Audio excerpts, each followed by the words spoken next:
Hello, good morning. It's me. How are you? I'm pretty good.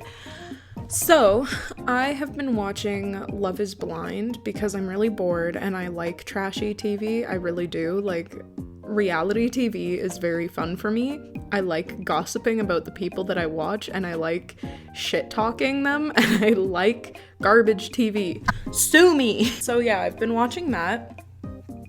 And I have some opinions that I'm gonna share today because I don't really have much else to talk about except for that. So, and I've been playing Animal Crossing like usual. That's just part of my status quo now, I guess. So I've been watching Love is Blind and I have a lot of opinions. I'm not all the way through yet. I think I'm on episode, hold on, let me check because I've been watching it on my phone. I'm on episode 8 and I just got to the part where Lauren's dad is meeting Cameron, like the white guy and the black girl, and they're meeting her dad.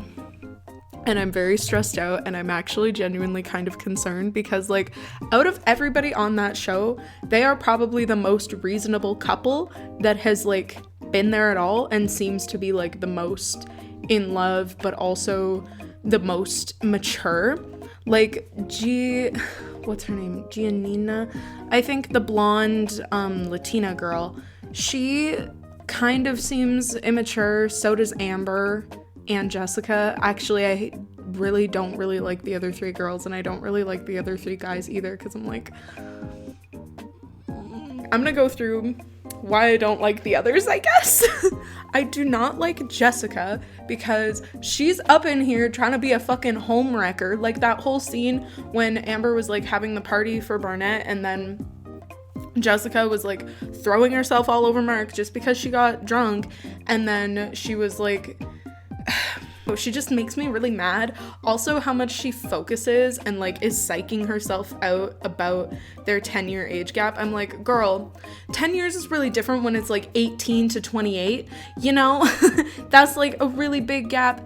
Even maybe I can kind of understand the 34 to 24 thing, but at the same time I really don't, because it's like you're both established adults. Like, it would be different if he was 24 and like still in university and like still partying and stuff like that, and she's like, well, I'm a grown-ass woman, so it's not my scene anymore. But even if he was, I don't like Jessica because then she goes and she does the same thing, and we all make mistakes, we all do things, but like I don't like the fact that she tries to pretend that she's more mature, like that she's so much more adult and sophisticated because she's 34.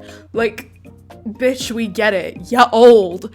He doesn't care. Why do you care? But I also don't really like Mark because I feel like he's not really, I don't know, like he kind of makes me mad because he's simping a little bit, because like he's so in love with Jessica that he doesn't see, like he's not willing to kind of let it go.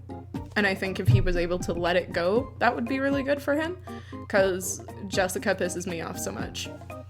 I do not really like Giannina because when her and, what's his face? Oh god, who's her dude? I don't remember his name even, but like, whatever.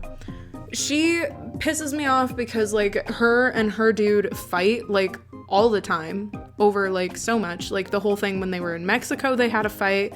They had a fight about her meeting his parents. They had a fight late, like at the party. They just fight all the time. And I get that she's got like trauma or whatever from her parents being divorced and that she's really nervous about getting married and all that other stuff, but like you kind of gotta grow up or get some therapy. You gotta get therapy then, babe.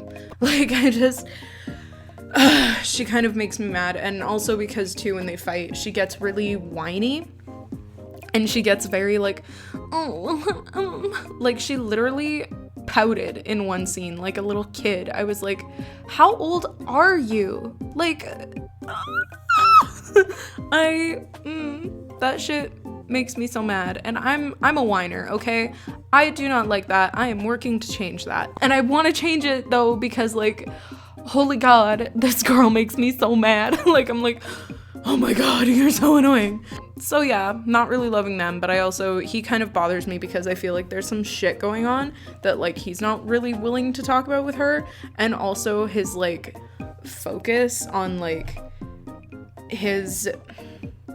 I can understand some of her frustration with him, I guess is what I'm trying to say, because like with the whole meeting his parents thing, and then his parents canceled last minute, that's super shitty. And then I think it's because she rushed to like attack them, and so he started feeling really defensive.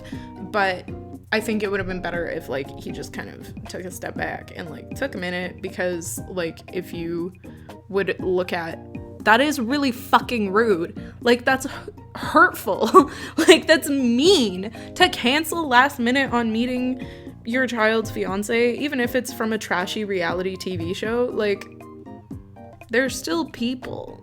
Like I don't know. It just like it kind of made me mad, and I kind of got where she was coming from for that, because it was like no.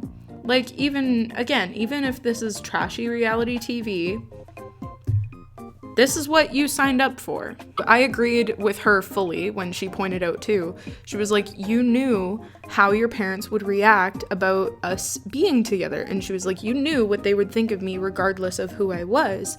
Because as mom says, don't go marry a trashy reality TV whore.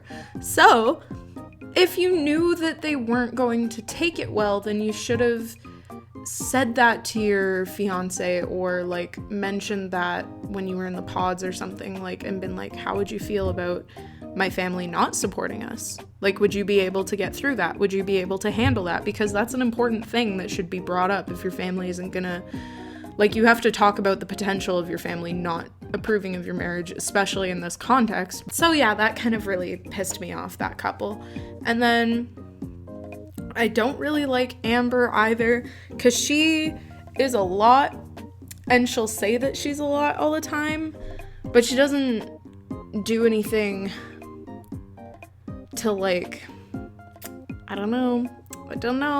Like I guess it's more that I worry about Amber, because like she seems like she's really willing to throw herself like in with Barnett and stuff like that, and like she's so into him and all this other stuff that like, but like Barnett doesn't really feel the same way about her, because like I don't know, I'm like I mean, at least Barnett isn't trying to like home wreck like Jessica is. And Jessica like she's gotta get over some feelings, that's for darn sure. Like she's just, I don't know, I think she's really intimidating, and I think that with how like, because I already got to the part where she meets Barnett's family, and the way that like they all reacted to her was like really shitty, because like bruh, like she's just a gal, she's just out here living her life, like calm down. But whatever, who cares? It's trashy reality TV. I mean, apparently I care, because I just spent a solid 8 minutes talking about it. And then who's the other couple I forgot about? Kelly and Kenny.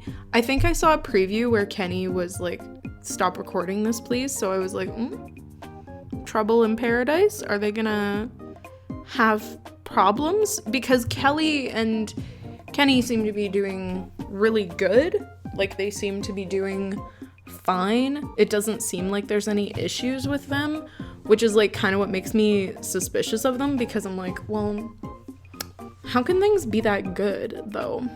But also I guess, well, like Cameron and Lauren are really good, but they also actually have problems where like with them being like an interracial couple, that's a thing they have to deal with and are dealing with right now, talking to the dad. But I'm also like kind of happy, because I like watching like cute shit, but then there's like just enough drama with the other couples all being like fucking psychopaths that it's like entertaining television.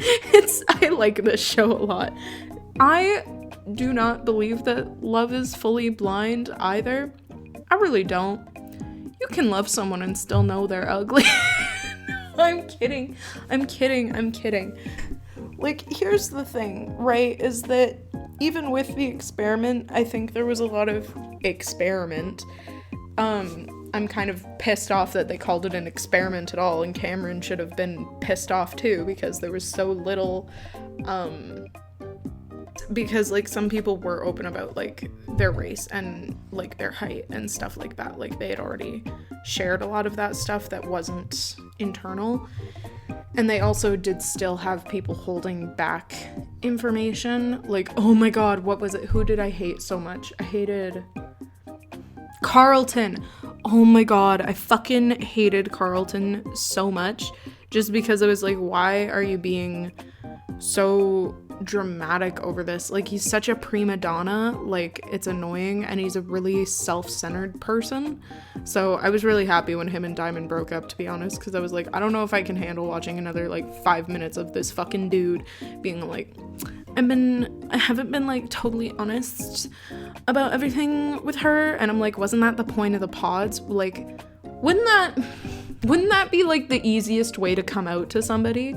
Is, like, you don't even have to look them in the eye. You don't even have to, like, see how they react to you. You can just tell them, and it doesn't matter, and it's, like, out there. Like, I don't understand. I mean, maybe it's just a personality thing, whatever. But I don't know, I thought he was fucking annoying. And also, but even the way he talked about getting into a relationship and the way he, like, was putting women on a pedestal of overall being more nurturing and caring, I was like, that's kind of sexist, Carlton. I think the other issue I had with Carlton too was, like, the fact that he was, like, forcing himself to, like, pass as straight. Like, there's nothing wrong with being bisexual. Like, who fucking cares? Like, literally nobody cares. And I really don't think Diamond would have given a shit or judged him or been as upset as she was if he had told her from the beginning, like, well, you know, I've, like, dated multiple gender, like, I'm bi or whatever. She wouldn't care. Because then she wouldn't wonder if he was, like, just forcing himself to be straight because he thought that, and it kind of sounds like he's, like, straight passing just because he hasn't had a satisfying relationship with a man. And, like, do what you want, but maybe don't look into marriage yet. Like, I was just like, I really like this show, though, because it's really trashy. Oh, I also watched Beastars yesterday. I binged all 12 episodes because those ones are only 20 minutes long. And actually, it was kind of good. I said before to someone else, I was all like, it feels like it's Zootopia, but just as anime, and I was 100% right. Like, and it was, Beastars is Zootopia, but with adult themes included, and also anime. Like, just certain things that, like, you wouldn't see in even normal television were there because it's an anime, but also they explored, when I say, like, more adult themes, there is, like, a whole there is, like, a whole sexual assault that happens in the show, so it's, like, really dialed up to 11, but I still think it was a good show. I don't know, like, it was good, though. I think it was good. Like, there were some parts that I was like, this is fucking weird, but I kind of have that with a lot of anime, so. And overall, I think it was really good, and I liked how they explored, like, the ideas. I don't know, I think some of it had really cool representations of, like, different mental health things, because Legoshi, the main character, like, this gray wolf, basically has, like, social anxiety, which was really cool. Like, I feel like the way his anxiety of, like, being a predator or like a carnivore and not wanting to make the herbivores, like, anxious around him is, like, such an interesting take on how social anxiety can be, and not in the exact same way, but in the sense of, like, you're feeling like everyone is watching you and everyone is scrutinizing every single movement that you make. If someone asked me what social anxiety feels like, I would probably show them a couple of clips from Beastars and Legoshi worrying, because I'd be like, that's what it's like. Like, you are analyzing everything that you're doing and saying, and you're all in your head, and you look like you're completely calm, but you're freaking out. I don't know if I want a season 2 or not, though, because I'm like, I mean, it kind of ended, but then they still included things, and I was like, at the very end after the credits, they included a preview, and I was all like, oh yeah, hold on, we still don't know who killed the alpaca? Tem? And then they just cut to black, and they were like, see you in season 2? And I was like, how could you do this to me? But yeah, Beastars was really good, and so was Love is Blind. Yeah, that's kind of what I've been up to. These are just my opinions on TV shows. I don't know. I mean, I wanted to talk about them, and I know I've gotten to talk about them. I'm probably going to talk more about Love is Blind tomorrow, because I'm going to probably finish it today. I think I'm going to end this one here, so leave a like if you can, subscribe because I post new videos like this every single day, and I post either a new cover or original song every single Monday. So, yeah, okay. I will see you guys next time. Bye-bye.